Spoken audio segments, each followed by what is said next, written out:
Angibingelele egameni likaJesu. Wherever you are, lala ngikhulume nawe. Ngahle kwenteke ukuthi isikhathi unesikhathi ukukhuleka, unesikhathi u-apply umsebenzi, unesikhathi sesibhedlela, maybe nje ungibukela nje sesibhedlela uyagula. Awunalithemba. IBhayibheli uJohn chapter 5. Khona indoda egule for 38 years. 38. Not days or months, but for 38 years. IBhayibheli ihleli isikhathi leside. Baphila abantu phambi kwayo. Ifuna kuphila. Kodwa kuphila kuyafuna. Kodwa iyangichaza le ndoda. Ayizange yagive up ngenxa yokuthi ayitholi isito. Ayizange yagive up ngenxa yokuthi akekho umuntu oyisitayo. Ngicabanga ukuthi nemndeni wayo kuzoyilahlile nayo. IBhayibheli abantu baphila phambi kwayo. Bathi yona sengaphili ingekho umuntu omsitayo. Ethi nje ufuna umuntu nje kuphela, hayi ukumphilisa. Ufuna nje umuntu kuphela ukuthi amthathe amfake emantini kuba ingilozi esamanzi besamanzi. But it was nobody.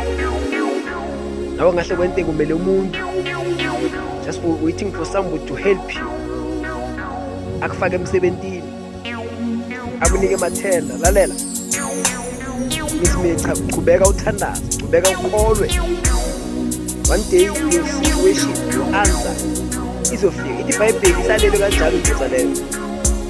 Wafika uJesu. Iyangichaza le ndaba ukuthi IBhayibheli Jesu azi ukuthi so lesikhathi eside agula alapho kulesimo labhekane naso. Athi Jesu ukuthi akekho umuntu omsitile.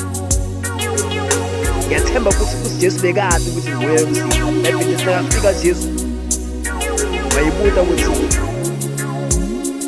ungakwentela uyafuna kuphila na?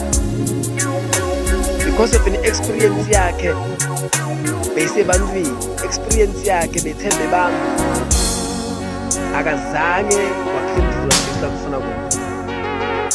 Kodwa ngiyayithanda indaba kaJesu because kuyamazi ukudala khona lapha. IBhayibheli wamtshela ukuthi hey ndoda, thatha igazi lakho uhambe, take your bed and go. Nona lekhaya one day kuyoba ngathi uyofika uJesu akuphendula. Your enemies will be disappointed. Ngoba xa usawuphinde ukaphendula sekhona themba. For 38 years yavuka indoda. Nawe namhlanje ngithi ungavuka lapho.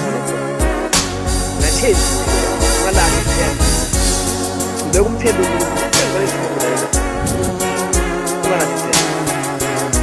believe God. One day your answer will come. God bless you.